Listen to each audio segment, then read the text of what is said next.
श्री राधा कृष्ण चरण कमलेभ्यो नमः। श्री नंद नंदन देवराज इंद्र गोविंदाभिषेक। जय राधा जय राधा राधा, जय राधा जय श्री राधा, जय कृष्णा कृष्णा, जय कृष्णा जय श्री कृष्ण। वसुदेव सुतम देवम कंथ चारूरमर्दनम, देवके परमानंदम कृष्णम वंदे जगद्गुरु। मैं देवराज, कितना उपहासास्पद है मेरा यह देवराजत्व। इंद्रियों का देवता है और सब जानते हैं कि इंद्रियों का शास्ता मन है, किंतु मन तथा इंद्रियों को जो भी भोग प्राप्त होते हैं वो कर्म फल से प्राप्त होते हैं।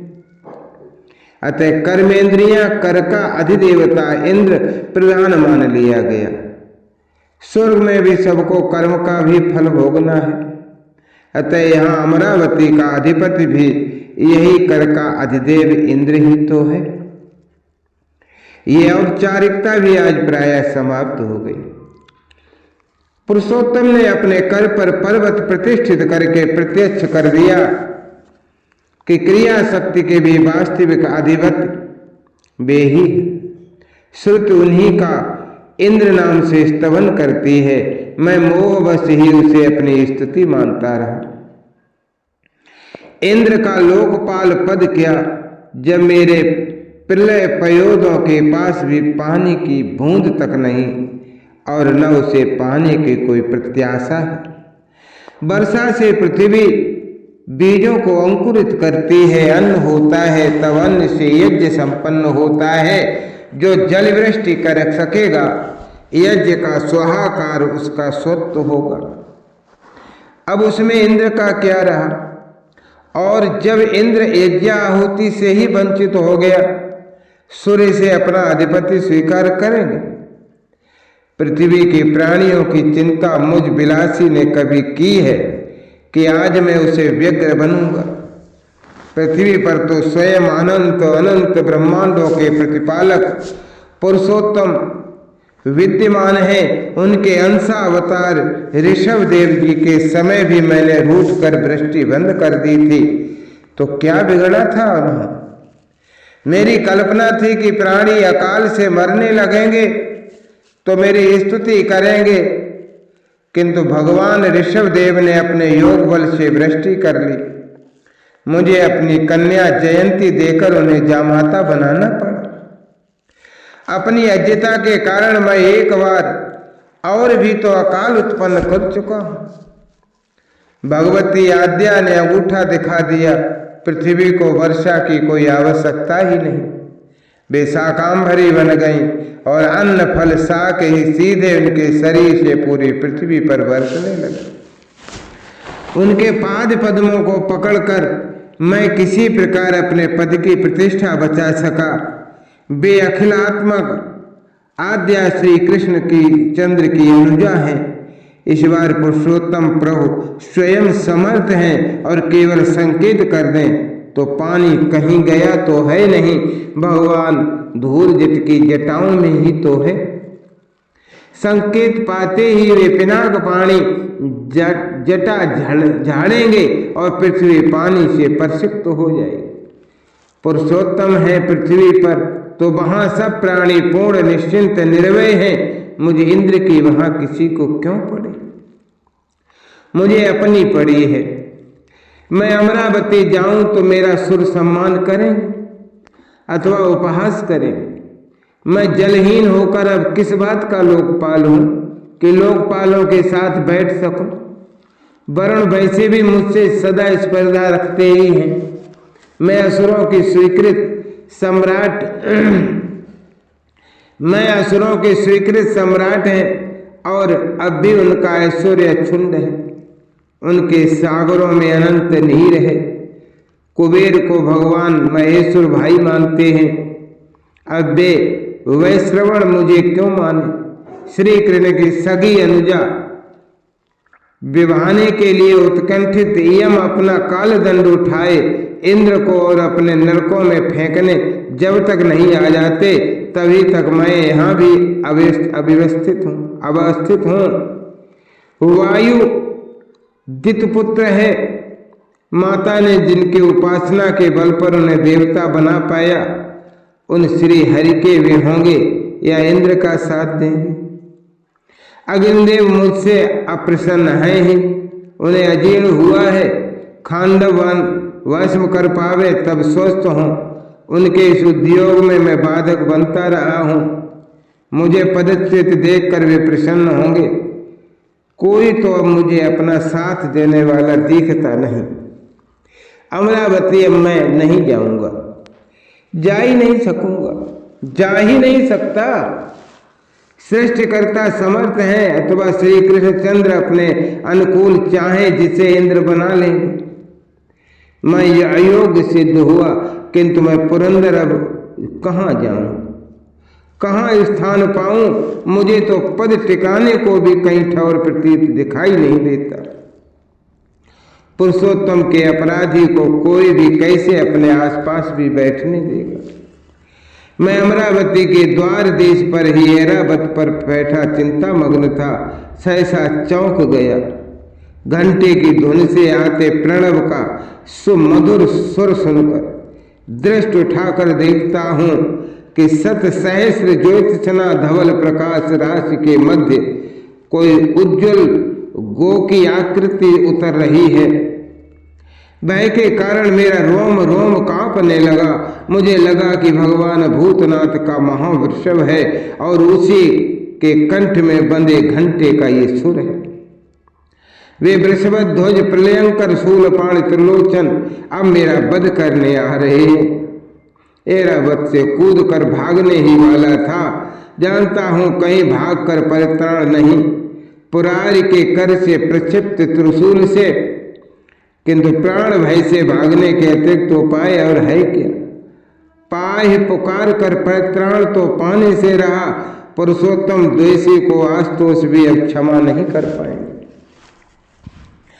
शक्र स्थित रहे वत्स, हाय मेरे सहस्र नेत्र कहीं श्रवण होते, मैं एक साथ इस अकल्पनीय सुधा श्रावी सुर का आस्वादन कर पाता। मैंने आश्वासन पाया, प्राण पाया, अभय पाया, क्या नहीं पाया इस एक ही सुर में। देखता हूँ कि देव देवेश्वरी महासुर भी स्वयं गोलोक से उतरते समीप आ गई हैं। मैं जब से श्री कृष्णचंद्र के विपरीत हुआ सहस्र नेत्र रखकर भी अंधा हो गया हूँ। मैंने कृपा की इन साकार देवी को महाकाल का महावृषभ मान लिया था। वहीं ऐरावत से अंबर में ही कूदकर मैंने साष्टांग प्रणपात किया। मेरा अंग अंग कांप रहा था। अपने अपराध की गिलानी से रुद्ध कंठ में बोलने में समर्थ था। मेरे साथ चल, उन भगवती ने स्नेह पूर्वक जैसे शिशु को कहती हूँ आदेश दिया। सृष्टिकर्ता ने अभी तेरे लिए एक संदेश दिया है कि मेरे साथ वृंदावन पहुंचकर हमारे गोपाल का गायों के इंद्र पद पर अभिषेक करा। इंद्र पद पर अभिषेक इंद्र के करों से ही उत्तम होता है। मैं केवल कंपित गात्र देखता रहा। मेरी समझ में कुछ आ नहीं रहा था। सच बात यह है कि समझने की शक्ति मुझ में से बहुत पहले समाप्त हो गई थी। मेरी संतान बहुत निरीह है।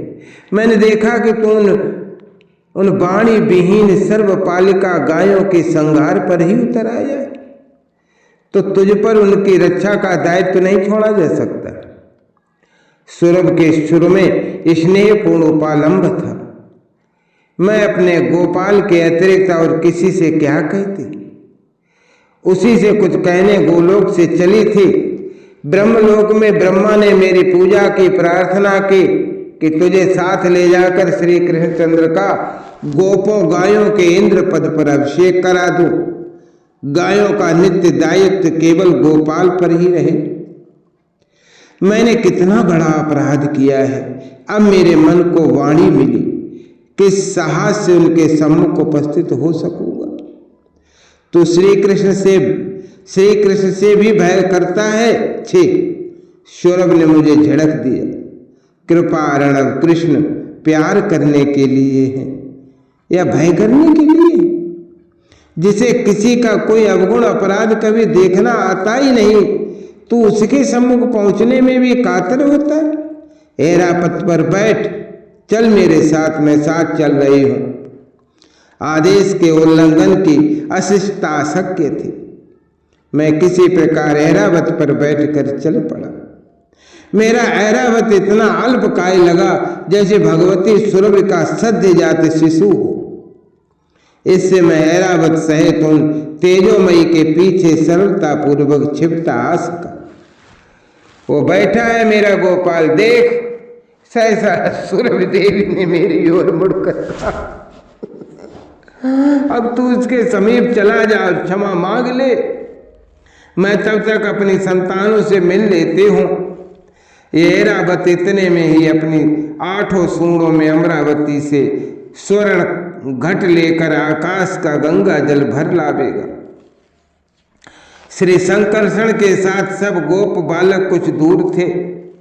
एकाकी श्री कृष्णचंद्र संभवतः मुझे समय देने चले आए थे। एक शिला पर विराजमान थे। इन ब्रजेंद्र नंदन का सस्मित श्रीमुख देखते ही मेरा संपूर्ण भय समाप्त हो गया। मैं ऐरावत से सीधे पृथ्वी पर इनके सम्मुख दंड की भांति गिरा। मैंने समीप जाकर अपने किरीट से इन परम पुरुष के पाद पद्मों का स्पर्श किया। साश्रुकंठ स्तुति की क्षमा मांगी। सुनते रहे सर्वेश्वर जैसे शिशु की वाणी पिता सुनता हो। और अंत में बोले, पुरंदर तुम तो बहुत अच्छे हो। मेरे सब ब्रज के लोगों को तुमने इतने समय मेरे समीप एकत्र रखा। ये कृपा, ये अपराध को भी आराधना मानने वाला शील, और मैं अदम इनसे भय कर रहा था। मैं कुछ कहता, इससे पूर्व देवी सुरभि भी आ गई। सहसा उठकर गोपाल ने उन्हें प्रणपात किया। अब मैंने देखा कि शिला तल पर पहले से पूजन सामग्री रखे बैठे थे। नारकेल पात्र उठाकर अर्घ्य दिया, पदों पर श्रृंग पर जल डाला और पुष्पांजलि देकर पुनः प्रणपात किया। अब शिला तल पर बैठकर गायों के इंद्र पद पर अपना अभिषेक करा लो। सौरभ ने मेरी ओर सस्नेह देखा। इस इंद्र पर मैं अपनी संतानों का दायित्व नहीं छोड़ूंगी। ब्रह्मा जी ने भी यही हम दोनों को कहा है। आपकी आज्ञा ही पर्याप्त है। श्री कृष्णचंद्र ने अंजलि बांधकर सिर झुकाया। पटुका, बनमाला, मयूर पुच्छ उतार कर पृथक धर दिए और शिला तल पर विराजमान हो गए।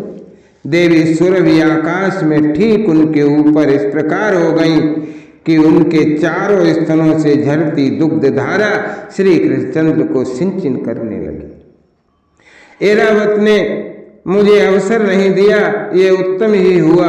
ये 8 सूनों से आकाश गंगा का जल स्वर्ण घटों में लाया था, उसे स्नान कराने लगा। उससे स्नान कराने लगा। मैंने इस सुयोग का लाभ उठाकर वो स्नानोदक अंजलि भरकर पी लिया।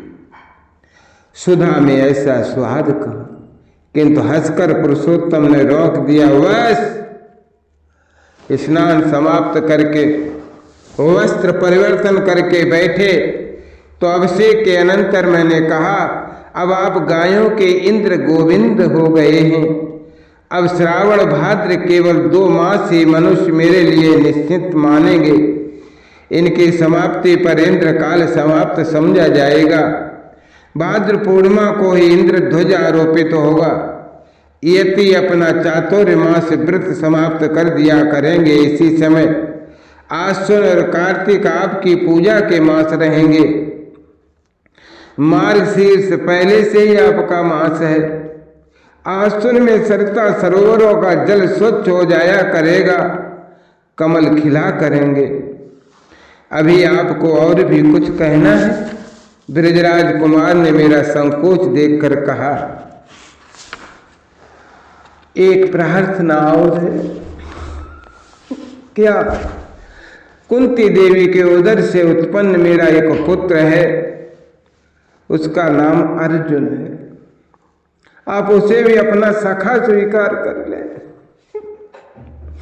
वो आपकी आज्ञा में रहेगा।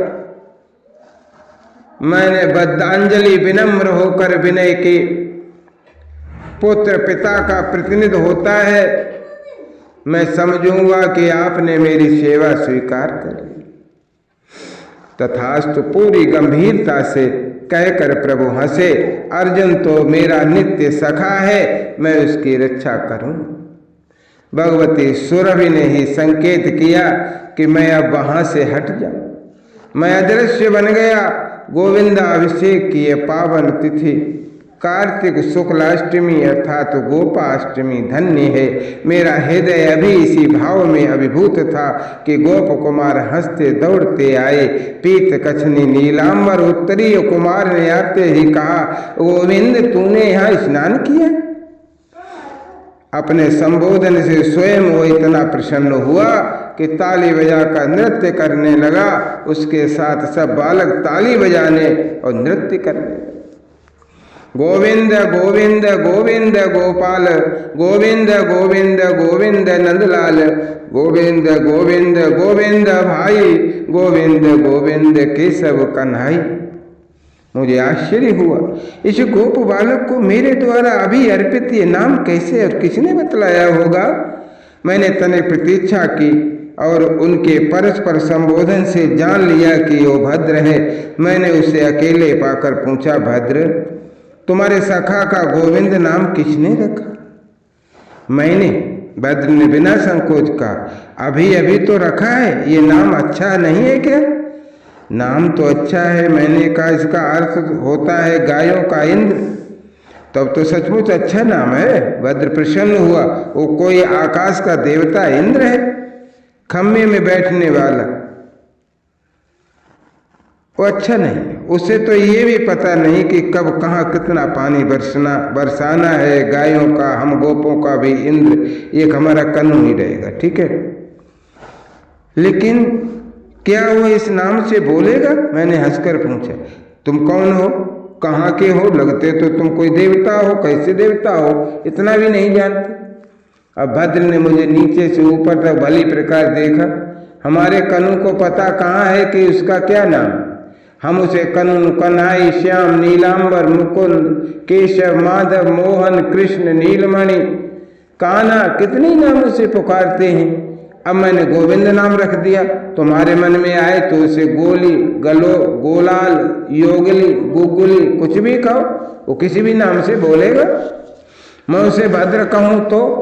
मैंने हंसकर पूछा, इस पर तो मुझसे उसकी बात हुई है? भद्र ने कहा, वो कहता है कि कोई उसकी ओर मुख करके कोई नाम लेता है तो उसी को बुलाता है। उसे भद्र कहकर भूल से तोक ने पुकारा और वो बोल पड़ा। तो मैंने पूछा कि तेरा नाम भद्र तो है नहीं, भद्र नाम तेरा कहाँ है? कहने लगा, क्या भद्र नाम का कोई तेरा ठेका है? बहुत से ऋषि मुनि मुझे भद्र कहते हैं। एक बात है, भद्र ने स्वयं कहा, एक दिन कोई एक कृष्ण कृष्ण कृष्ण पुकार रहा है। तो मैंने कहा कि कनु तू बोलता क्यों नहीं? वो तुझे पुकार रहा है कब से।